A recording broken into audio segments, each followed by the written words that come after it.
5 दिसंबर 1986 Walter वायट junior नाम के एक 37 साल के फ्लाइट इंजीनियर बहामास के कैपिटल नासाउ से मायामी जाने के लिए अपने प्राइवेट प्लेन एक ट्विन इंजन बीच क्राफ्ट से उड़ान भरते हैं। नीले समुद्र और सफेद बादलों के बीच से गुजरते हुए वॉल्टर को यह जर्नी काफी एक्साइटिंग लग रहा था। हालांकि उस दिन हल्की बारिश भी हो रही थी। खैर, वॉल्टर लगातार अपनी मंजिल की ओर बढ़ते जा रहे थे। सब कुछ काफी अच्छा चल रहा था। वह अभी आधे रास्ते में ही थे कि अचानक एंड्रोज आइलैंड के ऊपर से गुजरते वक्त मौसम ने करवट बदलना शुरू कर दिया। देखते ही देखते सफेद बादल गहरे काले हो गए, आसमान में बिजली कड़कने लगी और कुछ ही देर में भारी बारिश शुरू हो गई। अब वॉल्टर के पास वापस बहामास लौटने के सिवाय कोई दूसरा ऑप्शन नजर नहीं आ रहा था। लेकिन इससे पहले कि वो कुछ डिसाइड कर पाते, अब तक तूफान ने अपना भयानक रूप ले लिया था और साथ ही बड़े और काले बादलों ने वॉल्टर के प्लेन को घेर लिया। इस हालात में वापस बहामास पहुंचना लगभग नामुमकिन था। इसलिए सिचुएशन की सीरियसनेस को समझते हुए वॉल्टर ने कोस्ट गार्ड टीम से कांटेक्ट कर हेल्प मांगी। कोस्ट गार्ड की टीम ने उन्हें तुरंत ही एक्सुमा काइस आइलैंड पर इमरजेंसी लैंडिंग की परमिशन दे दी, जो कि प्लेन की लोकेशन से 35 मील ही दूर था। और साथ ही कोस्ट गार्ड ने वॉल्टर की मदद के लिए फाल्कन जेट को भेजने की बात कही। लैंडिंग की परमिशन मिलते ही वॉल्टर ने तुरंत ही अपना बीच क्राफ्ट प्लेन एक्सुमा काइस आइलैंड की ओर मोड़ दिया। अब उनका गोल था जितनी जल्दी हो सके एक्सुमा काइस आइलैंड पर पहुंचना, लेकिन शायद उनकी किस्मत को कुछ और ही मंजूर था। खैर, अब तक एक फैल्कन जेट भी उनकी हेल्प के लिए पहुंच चुका था। इधर वॉल्टर अभी कुछ ही दूर आगे बढ़े थे कि अचानक उनकी प्लेन से रंबलिंग साउंड आना शुरू हो जाता है। वॉल्टर इस आवाज के पीछे का कारण समझने की कोशिश कर ही रहे थे कि तभी उनकी नजर प्लेन के फ्यूल मीटर पर पड़ती है, जिसे देखकर वो सन्न रह गए, क्योंकि प्लेन के फ्यूल टैंक में बस एक चौथाई फ्यूल ही बचा था, जो एक्सुमा काइस आइलैंड पर पहुंचने के लिए काफी नहीं था। जैसे कि इतनी प्रॉब्लम कम नहीं थी कि अचानक ही प्लेन के राइट इंजन ने भी काम करना बंद कर दिया। इस समय वॉल्टर आइलैंड से 6 मील की दूरी पर थे, लेकिन वो कुछ समझ पाते उससे पहले ही उनका प्लेन तेजी से गहरे समुद्र की ओर गिरने लगा। वॉल्टर के लिए भले ही यह एक अचानक से घटी घटना हो, लेकिन इसके पीछे की वजह प्लेन के उड़ान भरने से पहले ही निश्चित हो चुका था। दरअसल हुआ कुछ यूं कि उड़ान भरने से पहले ही किसी ने वॉल्टर के प्लेन से कुछ नेविगेशनल इक्विपमेंट चोरी कर लिए थे और इक्विपमेंट की गैर मौजूदगी में प्लेन का एक बड़े हादसे का शिकार बनना तय था। लेकिन अब तक वॉल्टर इस चोरी की बात से अनजान थे। खैर, इसके बाद कुछ ही सेकंड में एयरप्लेन समुद्र से जा टकराया और यह सब फाल्कन जेट के सामने हुआ, लेकिन चाहकर भी वो वॉल्टर की कोई मदद नहीं कर पाए। इधर प्लेन जैसे ही समुद्र से टकराया तो अचानक झटका लगने के कारण वॉल्टर का सर प्लेन के इंस्ट्रूमेंट पैनल से टकरा गया, जिसके कारण उनके सिर से खून निकलना शुरू हो गया और इस टक्कर की वजह से उनके पैर में भी एक गहरा घाव बन चुका था और उससे खून लगातार बह रहा था। हालात यह थी कि वॉल्टर का इस सिचुएशन में सरवाइव कर पाना बेहद मुश्किल था, लेकिन उन्होंने हिम्मत दिखाई और तुरंत ही अपनी लाइफ जैकेट पहनी और फ्लेयर्स लेकर किसी तरह प्लेन की विंग्स पर पहुंच गए, ताकि अपनी रेस्क्यू के लिए आने वाली कोस्ट गार्ड की टीम को सिग्नल दे सके। लेकिन यहां भी उनकी किस्मत ने उन्हें फिर से धोखा दे दिया,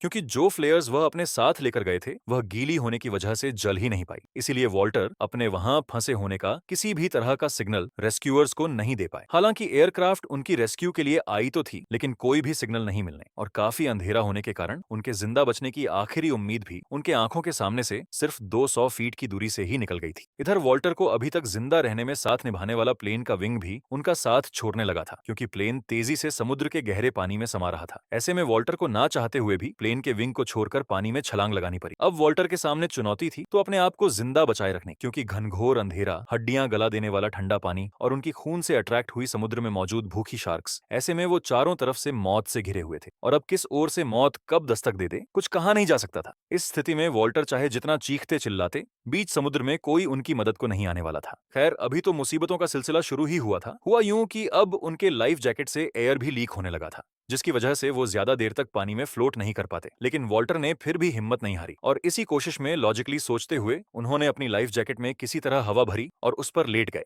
और यूं ही जैकेट के सहारे फ्लोट करते और किसी तरह खुद को बचाते हुए अब सुबह हो चुकी थी। सुबह की रोशनी के साथ अब वॉल्टर को कुछ उम्मीद जगी और लगा कि चलो अब खतरा थोड़ा कम है। लेकिन जल्दी ही उन्हें एहसास हुआ कि वो कितने गलत हैं और अचानक उन्हें महसूस हुआ उनके आसपास कोई बहुत बड़ी सी शार्क है जो उन्हें किसी भी समय अपना शिकार बना सकती है। पर वो गलत थे, क्योंकि ये कोई नॉर्मल शार्क नहीं बल्कि काफी सारी शार्क्स थी, जो कि बुल शार्क्स थी और वो अब वॉल्टर को चारों तरफ से सर्कल कर रही थी। और बुल शार्क्स जनरली अपने अग्रेशन के लिए जानी जाती है, जो कि इंसानों की जान की दुश्मन होती है। उधर वॉल्टर भी अब यह मान चुके थे कि शायद ये उनकी जिंदगी का आखिरी दिन होने वाला है, लेकिन वॉल्टर फिर भी आखिरी सांस तक अपनी जिंदगी के लिए मौत से लड़ना चाहते थे। खैर, इसी बीच तभी अचानक उन्हें में लगा कि जैसे किसी ने उनके पैर को नीचे की तरफ खींचा हो लेकिन उन्हें समझते देर नहीं लगी कि यह कोई और नहीं बल्कि वह भूखी शार्क्स ही थी, जिनके होने का एहसास वॉल्टर को कुछ ही सेकंड्स पहले हुआ था। इसलिए उन्होंने तुरंत ही अपने पैरों को जोर से झटका मारा और अपनी पूरी ताकत से तैरना शुरू कर दिया। अब उनका एक ही मकसद था कि कैसे भी करके उन भूखी शार्क्स के हमले से खुद को जिंदा बचाए रखना। लेकिन वॉल्टर ये अच्छी तरह जानते थे कि यह सब ज्यादा देर तक असरदार नहीं रहने वाला था, क्योंकि जब तक उनकी बॉडी से खून बहता रहेगा ये भूखी शार्क्स उनका पीछा करना नहीं छोड़ेंगी। वॉल्टर ये सब सोच ही रहे थे कि तभी अचानक एक बुल शार्क अपने शिकार को ढूंढने लगी। इस बार ये बुल शार्क्स पैक में वापस आई थी और ये बेसब्री के साथ उस खून का पीछा करने लगी जो उन्हें वॉल्टर तक ले जा सकता था। अब वॉल्टर इस सिचुएशन में पहुंच चुके थे जहां मौत किसी भी पल उन्हें अपने गले लगा सकती थी। एक तरफ इतनी सारी भूखी शार्क्स जिसने सर्कल बना वॉल्टर को घेर रखा था, और दूसरी तरफ हेल्पलेस वॉल्टर। शार्क्स लगातार हमला करती रहीं और वॉल्टर किसी तरह लड़ते हुए अपनी जान बचाने के लिए इधर उधर तैरते रहे। कभी हाथों की तरफ से हमला तो कभी पैरों पर शार्क का झपट्टा। अब वॉल्टर का हर एक सेकंड मौत से जंग लड़ने में बीत रहा था।